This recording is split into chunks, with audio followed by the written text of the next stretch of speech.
nice to be North, where it's not sort of frowned on to have short vowels.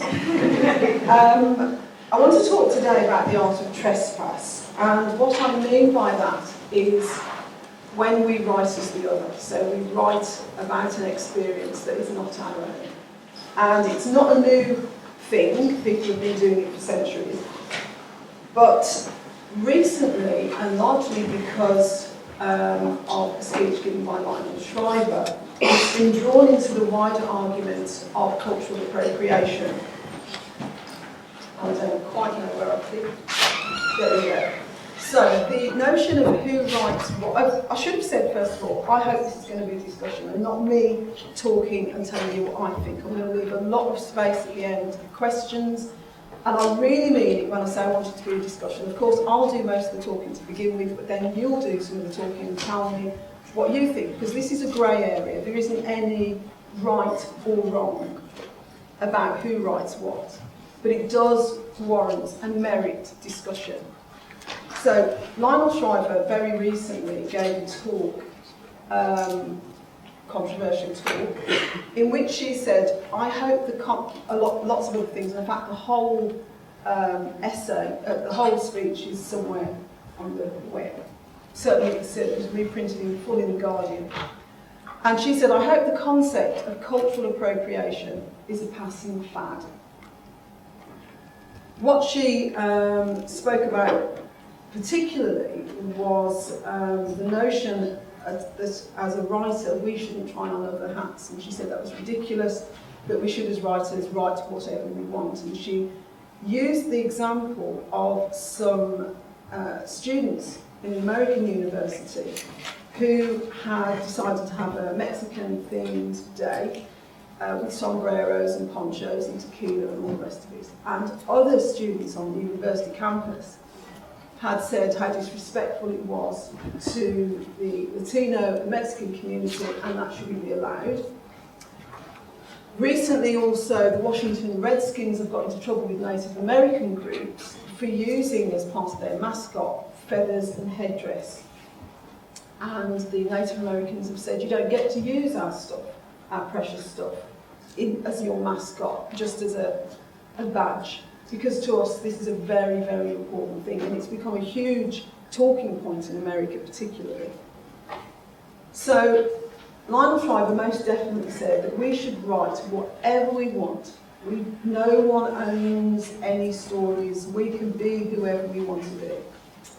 And what I'm going to do is quote Virginia Woolf. I don't particularly like her, but she did say a few nice things. She said, literature is no one's private ground. And she's talking about reading and writing here. Literature is no one's private ground. Literature is common ground. Let us trespass freely, fearlessly, and find our way for ourselves. She said, very much like Lionel Shriver, go out there, do it, write about whatever you like. However, she called it trespassing. So if we look at what trespassing means, legal definition, enter someone's land or property without permission, or to commit an offence against a person or a set of rules. And actually when I was writing this, there's something in the Lord's Prayer, isn't there, about trespass? What is it? Because I've said that for a long time. We shall forgive those that trespass against us. That's it. So forgive us our trespasses and forgive those that trespass against us, something like that anyway. You can tell I'm not very good on that. So obviously we have a notion that you can trespass against somebody, you can commit an offence against somebody. It's not just necessarily entering into someone else's property that we're talking about here. And in fiction, what John Gardner said, great teacher of creative writing, he said in any piece of fiction, the writer's first job is to convince the reader that the events he recounts really happened, or to persuade the reader that they might have happened. So when we write fiction, we are trying to say, this is real, this is true, or I know this, or this is how it feels to have this happen. That's true of science fiction or whatever, it doesn't have to be realism. But we do have to convince the people that are reading our book that this is worth reading because it's real, be invested in these emotions, be invested in this situation. That's what we're trying to do. We're trying to say, this is how it feels to do or feel X.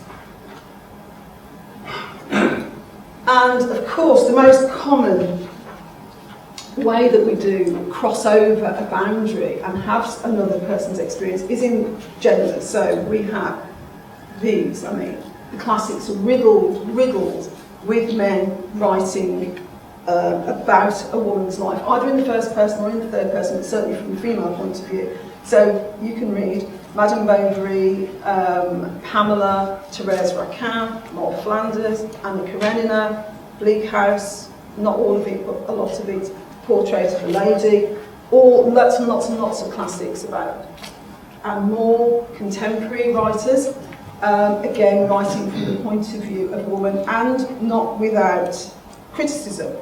Jonathan Franzen particularly criticised for having very flat, very shallow female characters, and Geoffrey, I can never say it right, Eugenides, is that right? The marriage plot, he was criticised massively because his whole book is about this woman's life, and he was criticised massively for having these characters that are very unbelievable. But generally speaking, a lot of men who write as women do a good job and have had a lot of success with that. And of course, women have done the same. Some classics there, Ethan Frome, Daniel Deronda, Professor, and some more contemporary literature where women have written from the point of view as a man. And that's not normally that controversial. More controversial is disability. And throughout history, there have been lots of books, there are some there, and there's loads and loads and loads of others, where disability has been a rich source of material for fiction writers. However, very recently, literary scholars, disability advocacy groups have accused such portrayals of disabled people as being medically incorrect, poorly researched, and that they have pathologised and stereotyped people with disabilities. And the quote here is, they propagate the notion of disability as being a personal problem that must be either cured or quietly struggled through on the sidelines. And one most recent book was Curious Incident of the Dog in the Night, which I'm sure most of us have read. And that quote at the top there is from the 2003 blurb on the hardback cover. And it says it's narrated by Christopher Boone, a 15-year-old autistic savant. And by 2009, Mark Haddon was saying how much he regretted that appearing on his book cover, because he said he based the book on two people he knew, neither of which he would consider as having a disability. And subsequent to this book coming out, he was asked by so many different people and organisations to come and talk to them about Asperger's syndrome. He said, I don't know anything about it. I just wrote this book about this boy, and it was labelled as being a book about Asperger's syndrome. And he said that was never my intention, but he just got drawn into that quagmire. And he said he really regrets it. It really has altered his view about the sort of information that goes on hardback covers to sell books. But perhaps nothing is as controversial as race. That's the area really where there is a lot of sensitivity about writing as the other. There have been fake memoirs about the Holocaust, there have been fictional accounts of the Holocaust, and they have been criticised a great deal. Jan Martel wrote a book called Beatrice and Virgil, fiction, which was about a taxidermist, a monkey and a donkey, and it was described as being appalling, misconceived, offensive and bad art, and Martel himself was accused of being out of his moral depth. The Boy in the Striped Pyjamas, a book I personally loved, was called by Jewish groups, not just a lie, but a profanation. Martin Amis, who wrote Time's Arrow, was criticised a great deal for his science fiction story where time goes backwards and the Holocaust is undone.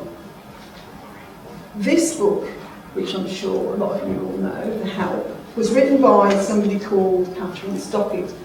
And I bought the book when it first came out. I didn't know who had written this, and I I loved it, I thought it was great. I got to the back page, and on the back page there was something she'd written, and she said, I really didn't know if I should write this book.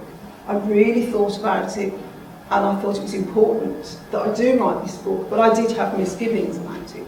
She was right to have misgivings about it, because she was absolutely vilified in America for writing this book, with commentators, critics and academics saying the novel trivialises, misrepresents and stereotypes black women, black men and the black community, and presents black liberation and success being dependent on white intervention and goodness. The American Association of Black Women Historians released an open statement that concluded by saying they find it unacceptable for either this book or this film to strip black women's lives of historical accuracy for the sake of entertainment. And I'm sure lots of you all know that the book is about two black maids in Mississippi in the 50s, early 60s, with Ku Klux Klan lynchings, and it's about their life and about this white girl who lives in the area who writes their story for a New York magazine, and it changes their lives. But she really, currently is being sued by some maid in America who says, that's my story, you stole it. So it's a very, very, very sensitive and tricky area. But not every white writer who writes in black voice gets the same treatment, and there are two here. Uncle Tom's Cabin, written in 1851 by Harriet Beecher Stowe. And that's the story of a black slave on a plantation, about his life and how hard it is. And the other one is Alan Paton's Cry the Lovely Country, set in South Africa, about a black pastor who comes from the countryside into the township to save his son. Uncle Tom's Cabin was called, it is said to have laid the groundwork for the American Civil War, and Cry the Lovely Country, an important and prophetic literary work. So what's the difference between what Catherine Stockett did and what these two people did? Elie Wiesel, who is a Holocaust writer, he's a Jewish writer, writes a lot about the Holocaust, has written 57 books at least, and he's a great commentator on this phenomenon about people writing about the Holocaust that are not Jewish. And he says, you who do not have experienced their anguish, you who do not speak their language, you who do not mourn their dead, think before you offend them, before you betray them, think before you substitute your memory for theirs. So he was saying, do not write, do not trespass on that territory. It's very important, very sensitive territory, don't do it. So what is the difference between those two writers? Well, Stowe and Patton wrote at a time when there were black people being oppressed, where it was very, very difficult for black people to have their own voice. Certainly in the time of slavery, there were no slaves, very few, I shouldn't say no, there were very, very few slaves that were writing, that could write, had the time to write, had the capacity to write, had the freedom to write. Similarly, with Alan Paton, just when the book, just after his book came out, apartheid was instituted in South Africa, and he was hailed as having seen that coming. And it was a very prophetic work for him to have written this book just at the time when South Africa was going through the most terrible time of racial segregation. So Stowe and Patton both gave voice to oppressed and marginalised people. They were both, before they wrote the book, engaged in civil rights. Harriet Beecher Stowe was an abolitionist. Their views when they wrote them were unpopular and dangerous, and their works were said to have changed the system. Catherine Stockett, by contrast, was accused of Orientalism. In other words, she was fascinated by black people. Edward Said said Orientalism was white people being just fascinated by the exotica of being black. And she also put in her book a white saviour, so that black liberation was seen in her book, like, was it not for this white girl that comes along and tells the story, they actually would have remained maids, poor and ignorant. And so if you want to be saved as a black person, you're going to need somebody white to come along and save you, and that's what was said about her book. So obviously, the difference between those two people writing in black voice is a political and social landscape. And as we know from Brexit, I won't talk about it. I want to, but I'm not going to. Things can change overnight in political landscapes. Things can change very, very quickly. And so you can't rely on the political landscape that you're writing. By the time your book is published, things can be very, very different. So if we can trespass, and if we do trespass when we go into someone else's territory, and we can trespass, how can we seek permission? Because once you get permission, you're not trespassing. But how do you get permission to write in the voice of the other? One way that you can do it is to do your research about the subject that you're going to write about. So perhaps if Lionel Shriver, and you can tell I haven't got very much time for it, had bothered to think about why Mexican people are particularly sensitive about the use of the sombrero, maybe she wouldn't have said the things that she did. Mexican communities, Mexican people, Latino people in America are the maids, are the cleaners, are the lowest of the low. They are vilified openly by certain American politicians.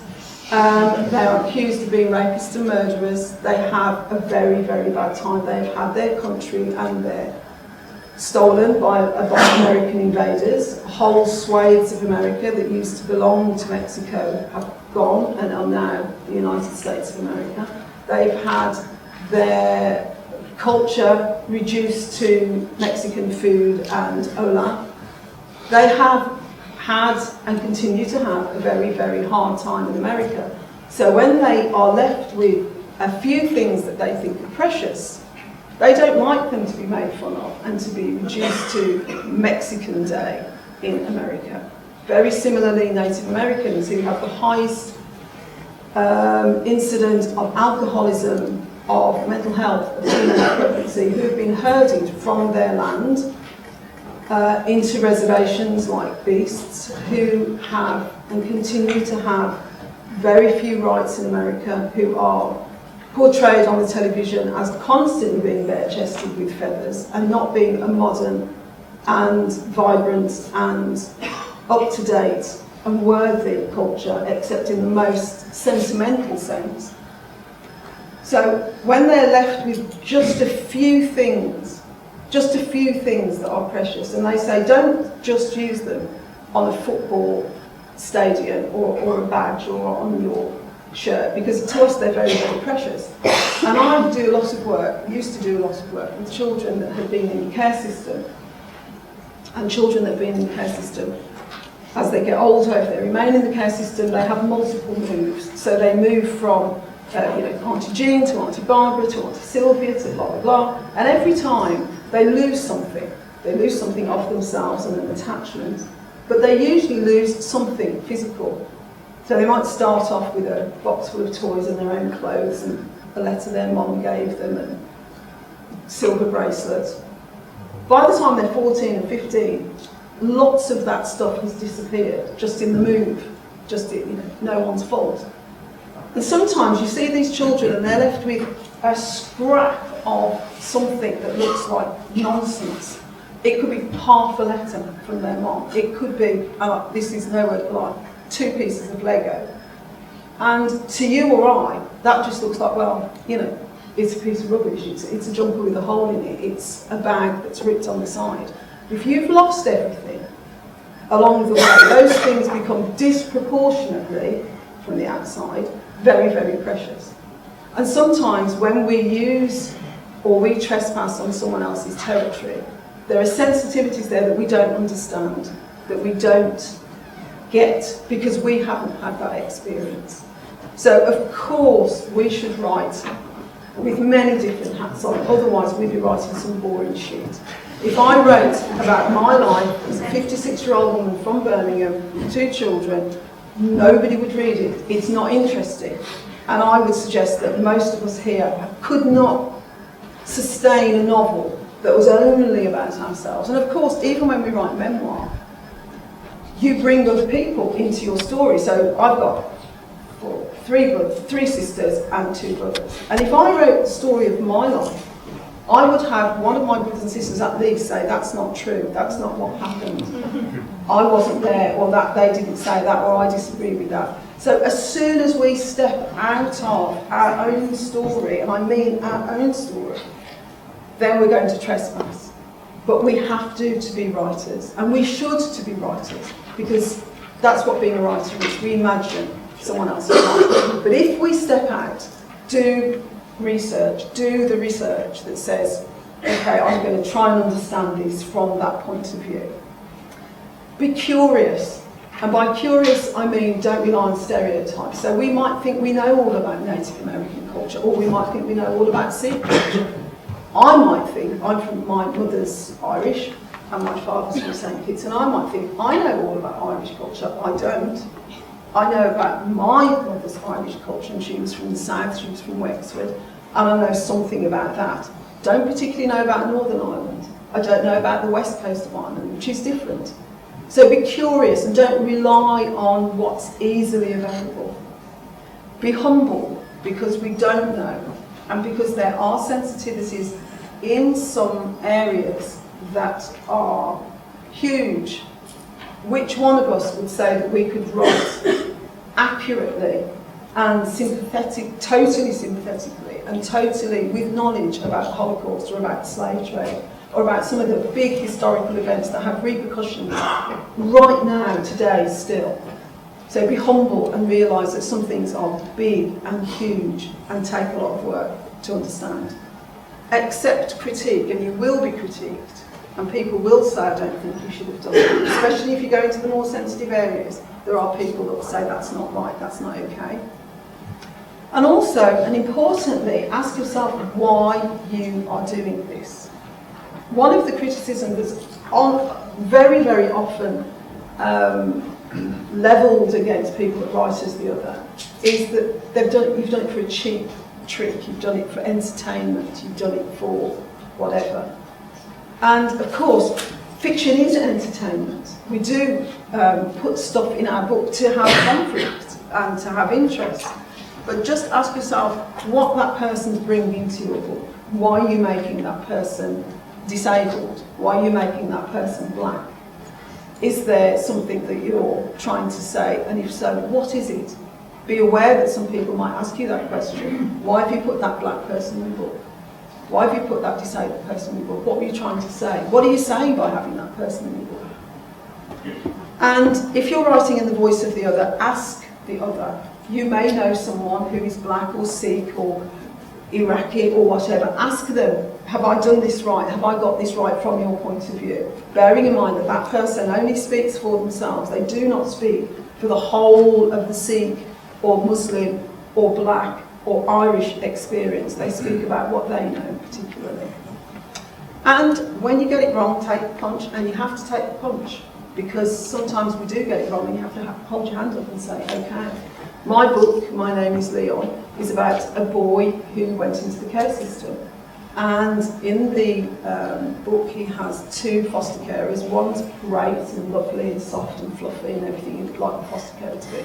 And the other one's a bit shit, but she's great, she's in her own way. And I had a foster carer come up to me and she said, I didn't like her, because I would never do that and I don't think that's true, whatever. And you have to say, oh, I'm sorry you feel like that, this is about a foster carer. you know, I know a lot about foster carers and I know there's people like this, but she was offended for whatever reason, because I'm not a foster carer. I can't say, well, actually, that's me in that book. So you have to take the punch. You have to say, sorry if I've offended you. And if you've done your writing from good heart and from a good place, that's an easy thing to say. That's what I would say about the art of trespass. I think it is an art, and I think it can be done. I think we should speak in whatever voice we want. But I do think that, as Virginia Woolf said, after she said that about trespassing, it's all right, she's got to get finalised here. She also said, find it. Okay, I can't find it, I'll just have to try and remember. She said, go ahead and trespass, but she said, you may bruise much ancient fruit. So, you can trespass, but you might bruise things on the way. So be very careful about doing that. So, the next part of the talk, I'm calling open invitation, and I've got to keep putting these off because I can't see you if I put them on, because you're all blurred, but I can't see that, and I'm not going to do the half moon thing, because it's so aging. So, right, so this section part is about being a working class writer, and what that is like, and some of the challenges that there are about being a working class writer, and what I think about that.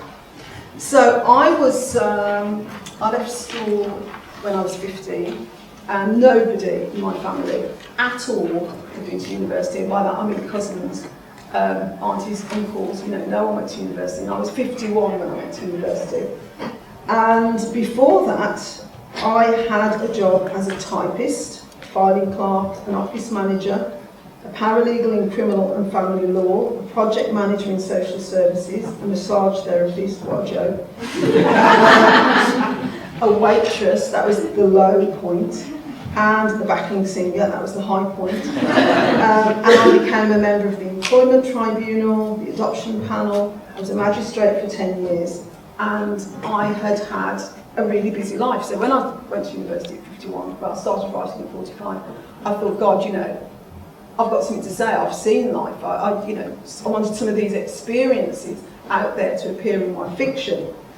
And I had also read a lot, and I mean a lot. I started reading the classics as an antidote to taking drugs when I was about 22, and I really worked my way through them, the black spines of Penguin classics. I loved them.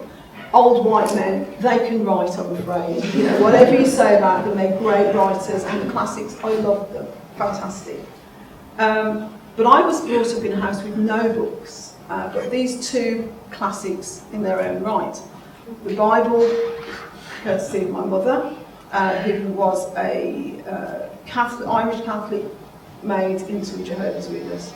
Can't tell you what that was like, but I have read the Bible at least 3 times cover to cover, and I can recite all the books of the Bible. I know what happens in every chapter of every rice page. And my father, who was not Catholic or a Jehovah's Witness, who brought home the News of the World, and so that was the reading matter in our house, only ever. And there was really racy bits in the News of the World, and that's the only thing I ever remember reading voluntarily. At school, obviously, you know, I lived in the days, I went to school in the days where you read, you know, up and down. I don't know if they still do that, up and down the class, you know, pages. Still do that? Really? Yeah, it's bad. But anyway, I loved the stories. I really, really loved it, but I would never, ever, ever have read at home, because, you know, why read about Nicholas Nickleby when you can be going out with him? That was my view. I was much more interested in boys. So when I started writing, and I was 45 at least, I thought, well, what you hear is write what you know. So I thought, great, okay, what do I know? I know about feeding meters with 50 pences. I know how to do a handbrake turn. I knew about burglary solicitors, barristers, social workers, foster carers. I knew what it was to be broke, hungry, cold. I knew what ice was like on the inside of the window. I knew how to have the crack. I knew about having a laugh. I knew about 5 children in one bed. I knew that world really, really, really well. And I didn't know what the classics were about. So my favourite writers were Arnold Bennett, Somerset Maugham, Graham Greene, and a lot of those, with the exception of Graham Greene, a lot of the writers I loved were writing about small domestic lives, little, what's the word, claustrophobic worlds where things happened. I think I should have done that here. Come to that.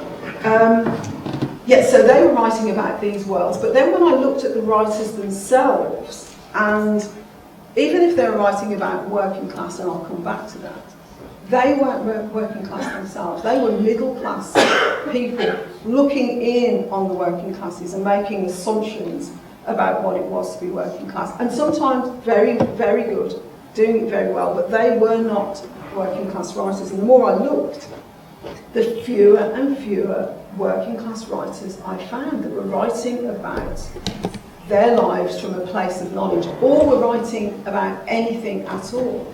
Because let's face it, if you're working class, you're earning a living, you're working, and you're paying the electricity bill. And universal education has only been around for about 100 years. So before that, there weren't a lot of working class writers who could have written anyway. And if they'd written, who was going to publish it? And it wasn't interesting. And I heard more than once this phrase: literature is a record of the middle classes for the middle classes. And certainly when we think about literary fiction and the definition of what constitutes good taste, it is very, very bounded with class, not just in literature, but in every way, every strand of society. And what working class or the underclass produce and call literature is rarely included in the canon. So, street literature, songs, rap, hymns, spoken word, dialects, oral storytelling, those things do not count in the canon. They're not labelled as literature. And yet, very often when you come from the underclasses and the working classes, anyone who's ever sat in a hairdresser's will know that there are, or barbers, there are some serious storytellers. There are some serious storytellers in pubs that will sit down and tell you a story. And in my family, because I'm Irish, we would go to the pub, I shouldn't have gone, but we did, and there would be people there who were professional storytellers. And the way, if you're a professional storyteller and you want to drink, you make sure that your story is good and long so that you get the drinks coming all night. And certainly in Ireland there is a tradition of storytellers. They're really well respected, and they go from pub to pub with these stories, and they'll spin it out, and there'll be, a little diversion there and a diversion there, and if you want to hear the rest of the story, buy me a drink and keep them coming. That's not counted. That's not counted as literature. It's not seen as literature. It's not seen as part of the canon. But the term working class has never had more problems, and this Great British Class Survey, which came out in 2013, said actually there aren't 3 classes, which a lot of us think there are, but there are 7. There's the elite, the established middle class, technical middle class, new affluent workers, traditional working class, emergent service workers, precariat or precarious proletariat. I don't understand those. I sort of know what the elite is, I think. I think I know what emergent service workers are. I think the 4 in the middle I have no idea about. But I know that if I was, from my history and my family, I would be, if not the precarious proletariat, I would be emergent service workers, right there, near the bottom, if not the bottom. And I know that the closer you get to the bottom, the less literature is being produced by the bottom, for lots of reasons, societal reasons. So how do we redress that, and why is it the case? For one thing, to be a working class writer, you need to be invited to the party. And the invitation of having your work out there comes partly from the experience of seeing ourselves in literature, knowing that writing by us and about us and for us has a place at the table. And this is my real pet hatred. I mean, truly. When I was little, 12 and 13, I remember watching the weather forecast and, you know, the what they call forecast, weather girl. Anyway, she said, there's rain in Kent and there's wind in Lancashire, but God, isn't it great? There's snow in Chamonix. And I remember thinking, why is that great? And it's great because of the skiing. Because the weather girl knew that a lot of people watching the BBC News would be going at half-term skiing. I'd never been skiing, didn't know anyone who went skiing, and as far as I was concerned, skiing was for posh people. So from that moment on, I thought the weather forecast isn't for me. And if you watch the weather forecast now, it'll say, and there's, you know, let's have a look at, it might be, you know, April, let's just have a look at the sun in south of France or the Canaries. So many people don't go on holiday, believe it or not. So many people are working very hard. So many people will see that and think, everyone's going on holiday except me. Still today, and certainly when I was young, this is before you could get cheap budget flights. I mean, practically it was still riding a donkey when I was young. But it was very, very different. And yet, there are certain things that happen over and over again that exclude people from our working class. And that's just my pet hatred. Every time I see the skiing forecast, it makes me wince. And even when we hear about classics that are about poor people, I did a Google search, and the Google search I put in was poor people in classic literature. No, poor writers in classic literature. I kept coming up with Jane Eyre, and I thought, was she poor? Well, she was poor compared to Edward Rochester, but actually she spoke French, she'd been well brought up, she was a bit of a lady in her own way, she had a terrible life to begin with, but ultimately she became an heiress. She was not what I would call working class. And where Jane Eyre lived, in, what was it called, what was the house called? Thornfield Hall, thank you for that, Thornfield Hall, there would have been a maid. There would have been someone making the beds, there would have been scullery maid, there would have been someone helping the gardener. And that's who I would have been in Jane Eyre. I certainly wouldn't have been Jane Eyre. There was a whole swathe of people never spoken about in the classics, never addressed, except as walking in with a tray of food or cleaning the pot. So, how do we get to be writers if we're working class? Well, sometimes we have to try very hard. We go to work, we go to writers' groups, costs money. We might do a creative writing course, costs a lot of money, as you all know. We try very hard, we get the Writers and Artists yearbook, that costs 20 quid. And you look in it and you'll find that most of the agents are in London, and that's quite far away. And most of the literary events are in London, and that's quite far away. And I don't know how much it costs on the train to get to London from here. 90? Yeah. You're kidding. God, that's a lot. Yeah, so obviously if you want to have a literary life where it's all happening, sometimes you've got to go to London. There's lots of things happening here in Manchester, particularly a fantastic, vibrant writing community with lots of independent publishers, same in Birmingham, but not everywhere in the country. And certainly a lot of the big events to do with the literary life happen elsewhere. They happen in that magnet that draws everything into itself.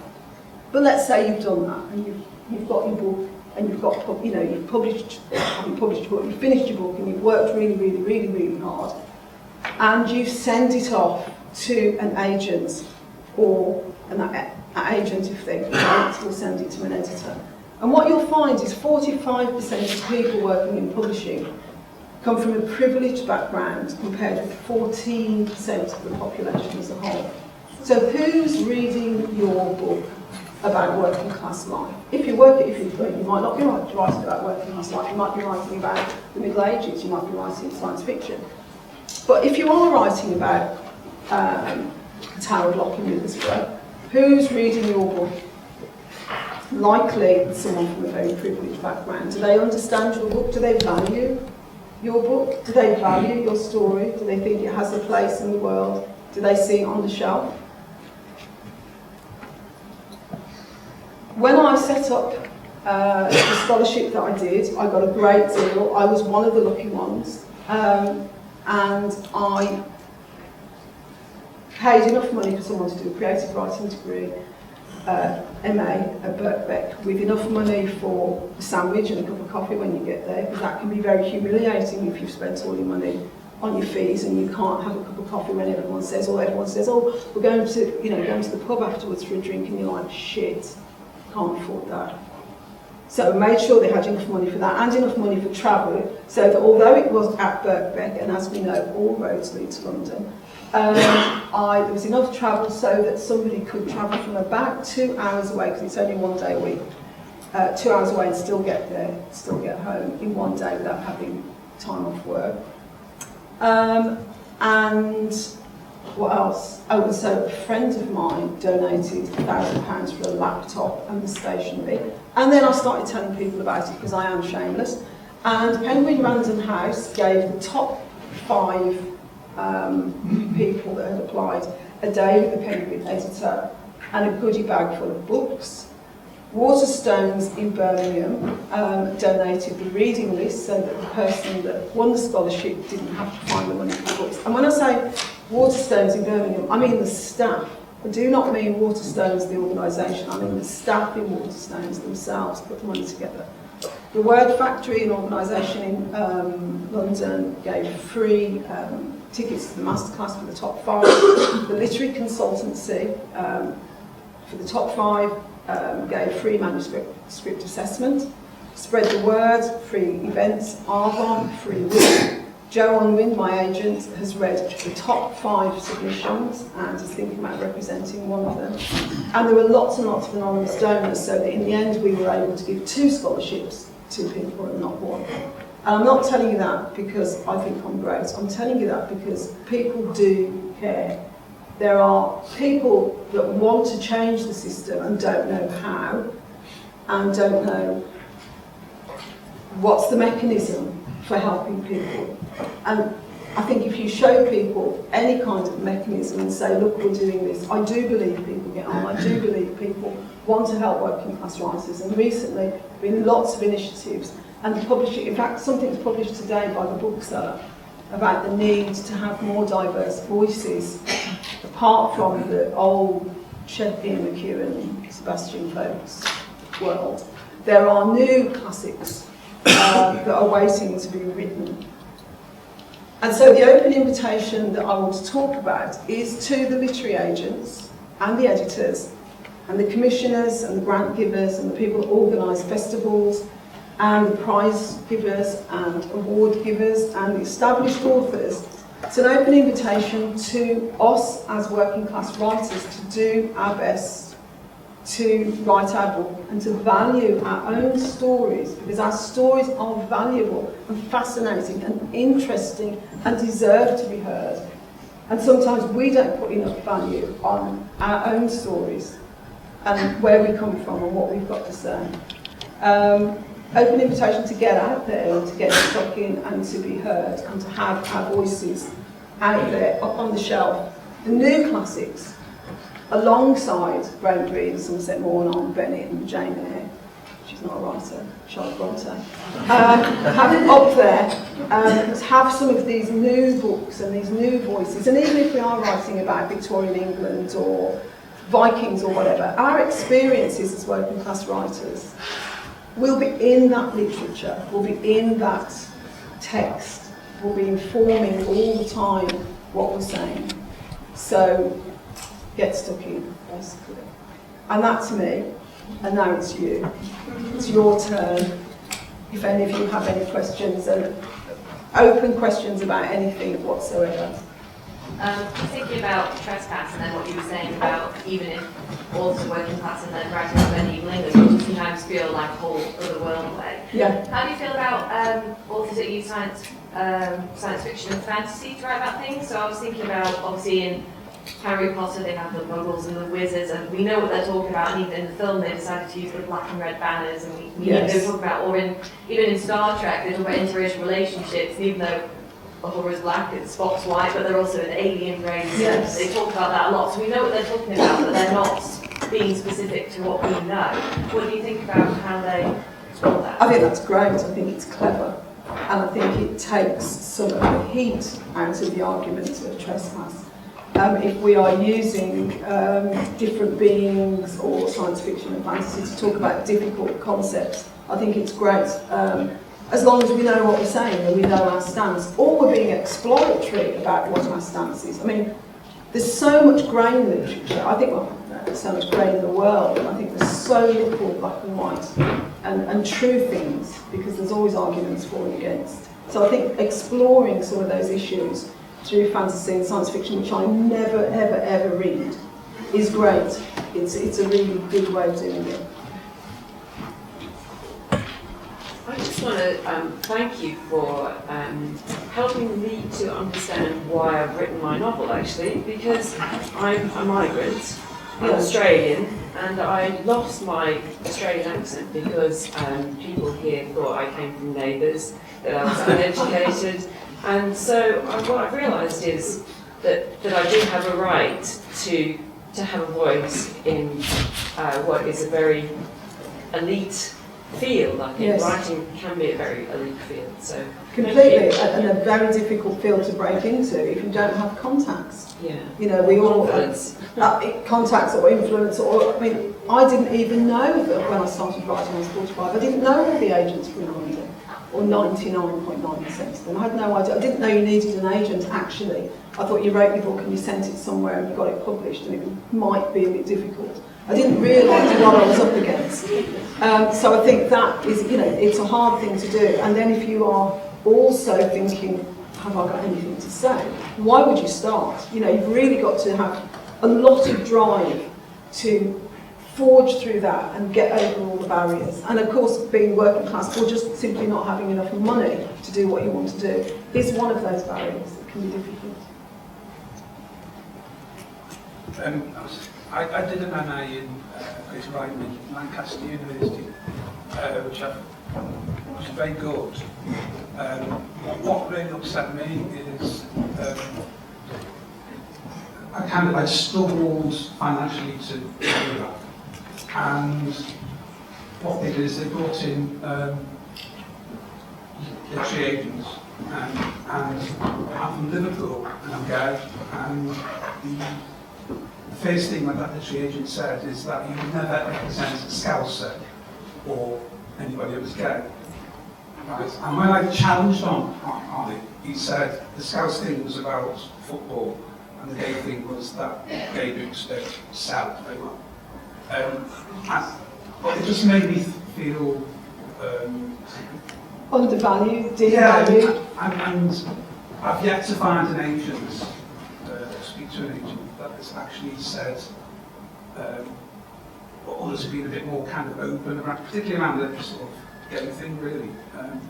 And the thing you were saying about cultural appropriation is one of the things that was actually very empowering to me when I was a young person was a book by a very middle class woman, Mary Renaud, who wrote a book called Charitier in the 1950s, which was about a gay relationship. And so kind of that's a very kind of positive, well, I feel it's a very positive thing. So, Yeah, well, probably if she was writing in the 50s about being gay, she was giving a voice to people that perhaps didn't have a voice now, didn't have a voice then. Certainly, I don't know, was it still illegal then? Possibly. So, not very up to date on legislation in that regard. But so if she wasn't gay and she was writing about being gay, then it was possibly a good thing, and I'm not saying it would necessarily, but again it comes back to that point that if she's giving voice to people who have no voice, you think, great. When those people have their own voice, you have to tread more carefully, that you're not, as Catherine Stockett did, being accused of, I just fancy being a gay person for this book, to sell them, without knowing why you're doing that. So I understand what you're saying, and I think it's extremely offensive to say I wouldn't represent a Scouse or a gay. And I think that's totally misguided as well, because there is no evidence whatsoever that people from Liverpool wouldn't sell because of football. I mean, I don't even understand that phrase, to be quite honest. Bollocks, really. Any more questions or comments? They don't have to be questions. I'm interested in the issue of class. Obviously, it doesn't really matter where you come from. If your writing's good, your writing's good. But you do get a lot of people who try and cover up the past by saying they are working class when they're going back generations. And to me, you're working class if your mother and father are working class. And you know, that's in the theatre and elsewhere. Yeah. So yeah, I couldn't agree more. Nothing pisses me off more than someone. I come from an area in Birmingham where there's huge, beautiful Victorian houses. And we lived in a tiny little terrace house, you know, but it was a very middle class area of Birmingham called Moseley. We lived in the poor part, just on the borders, narrowly became Moseley. And we used to have loads and loads of students come because it was a university town. And the students used to come that were middle class students that were going to university, and they were experimenting with being poor. And they'd say, oh my God, you know, I've got no money. And they loved it. This was exciting to be hungry and have trampy clothes on and to have, I've only got 20 cigarettes to last me a week. And I'd be like, you can go home and get fed whenever you like. You can go home and get some money from mum and dad. I didn't have that luxury. I used to get into rows, as you can tell. I hated it because it was not true. It was not truly working class. It don't experiment like people that look in on Benefit Street and go, ooh. For me, that's absolutely appalling that people have this poverty porn mentality, looking in or pretending because it suits them. I'll shut up because I'll just go on and on about it, but you can tell what I think. Sorry, you wanted to say something? Well, yeah, I was just kind of last thing, it's very much like a song Common People by Pulp, isn't it? I don't know that You song. don't know the song? No, Oh, I'm okay. too old for Pulp. Yeah, right. Just said it's like the song Common People by Pulp, which is essentially about a Greek heiress slumming it with Jarvis Cocker. Yes, absolutely, yeah. And it's exotic. It's exactly like Orientalism in a different way, because it's been fascinated by poverty, and fascinated by being poor, whilst not really being understanding that is a grinding thing to be poor, and it can be very hard. And that is not to say that people talk about social mobility when they talk about class, as though everyone wants to be middle class. I don't want to be middle class. I've never wanted to be middle class. I want to have enough to eat and pay the bills, but I actually value the culture I come from a great, great deal. That is not to say it is not an easy road. It's not an easy road, always. Sometimes it is. Watching roaches climb the wall, if you called your dad, you could stop it all. That's one of the lines that I remember from the song. Yeah, I have to listen to that song. But I did want to, I actually wanted to say something about the idea of trespass again. Yes. So is it not inevitable that if somebody reads a book with a character that's of some kind of minority or a different character, that if you extrapolate for a whole race or gender of people from that one character, that might not be a very well-formed character for the purpose of the book, or that just might be who they are. Yeah. That you get a very distorted view of what is appropriation. I mean, surely you can call a character shallow, but it just happens to be that character doesn't mean it's your whole entire opinion of the nature of that, Absolutely, that group. There are shallow black people like there are shallow white Yeah. people, you know, there are shallow people. And so some of your characters will be undesirable and terrible and murderers and whatever, and that's just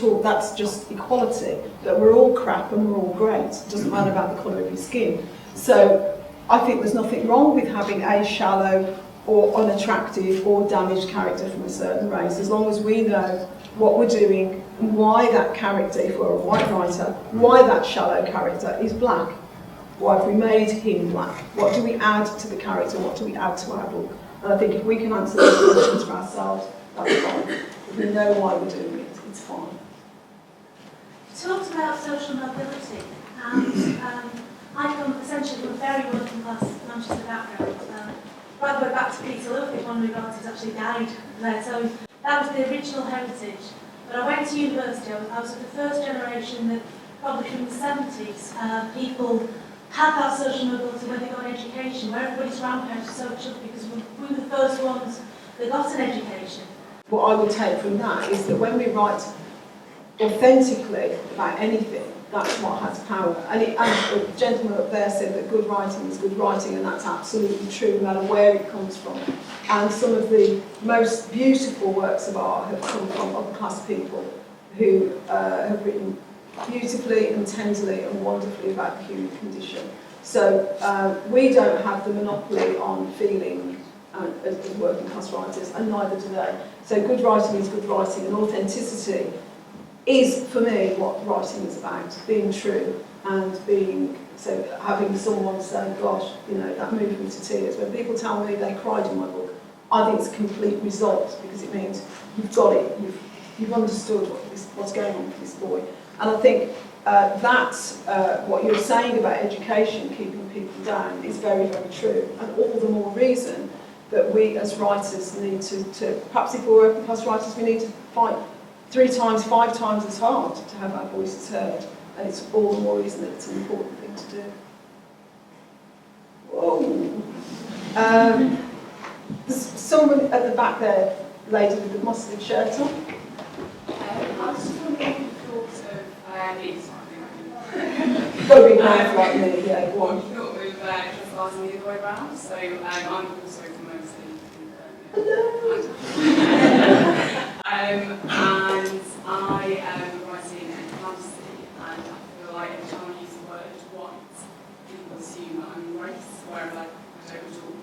And I wouldn't say to come from a working class background, but I do have these assumptions sort of on things that I'm writing about, so I'm just wondering if you thought about it the other way around. I think anything that takes us out of our own experience is potential trespass, and obviously no one's going to object if you write a story about the Middle Ages. No one's going to say, hey, that's my territory.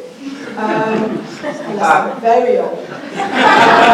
But the closer you get to contemporary times and contemporary politics, and of course the Holocaust, there aren't many people alive, I suppose, now who actually experienced the Holocaust, but it's such a sensitive area. Similarly with slavery, when white people write about slavery, you know, transatlantic slavery, you know, it's a tricky thing. So whichever way, as soon as you step out of your own experience, that way or that way, I think you can run the risk. I still think we should do it.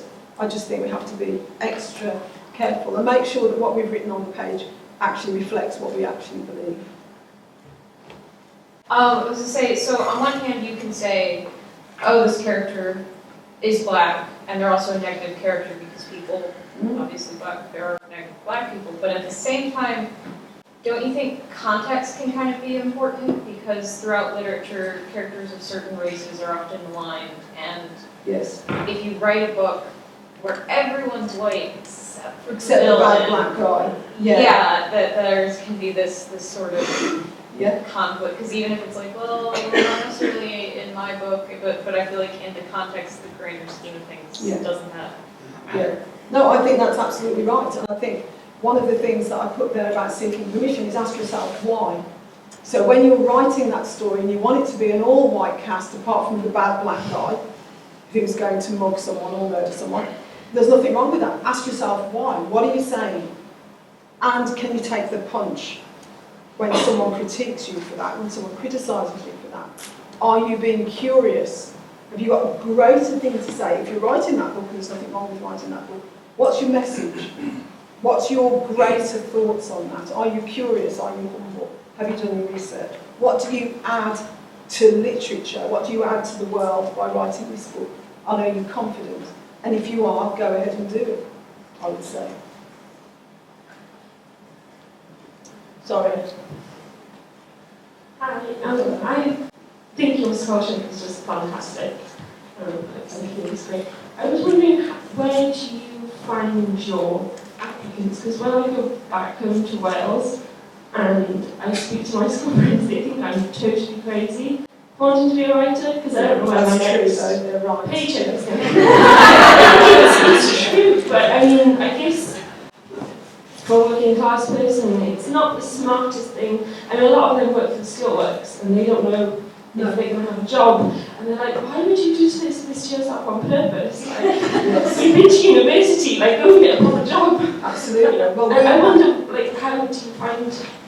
Well, we advertised in a lot of different places. I think I might possibly have to shut up in a minute. But we advertised in a lot of different places, and we had for one space 135 applicants who each submitted 5,000 words of prose and a 1,000-word personal statement. And I read them all, and it was shocking how much talent there was. It was difficult. Very, very difficult find choosing one person. We chose a boxer in the end who wrote poetry, who hid his poetry in his gloves because he was ashamed of it and he was teased about it. The talent out there is outstanding. And people there are some people working in your steelworks who are great writers, but they have to work in the steelworks, and that's the shame of it. There are stories in those steelworks that we'll never hear. And that, to me, is an absolute tragedy that we will hear over and over and over again about the drawing rooms and the businesses and all the rest of it, and the Bloomsbury set. And we won't hear the steelworks stories written by the steelworkers. And I think that's absolutely awful. And I probably have only time for one more question. It's quite difficult to retain your confidence in the story if you're coming from the kind of amateur aspect to the professional, and you want to move into the professional. So just I think that's about being realistic about who's going to read your story, and you might have to build your world authentically. So you might have to do more work on your stories. If you know a certain audience are going to read them, you might have to do more work on your stories, setting up the situation where that comment or that line or that vernacular can be appreciated within its context. If you've ever read How Green Is My Valley, I don't know if anyone's read that book, fantastic book about a miner in the 1930s in Wales, in the valleys. And that writer, his name escapes me, builds a fantastic world. So there's loads of sort of vernacular Welsh in there, not the Welsh language, but lots of ways of talking. But because he's built a world, you can read that book, you know, completely understanding where he's coming from, even though I've, you know, never ever understood that sort of world from any other way, except through his writing. And I think you have to do more work sometimes on your literature, and don't lose confidence. Don't lose confidence about what you're writing about.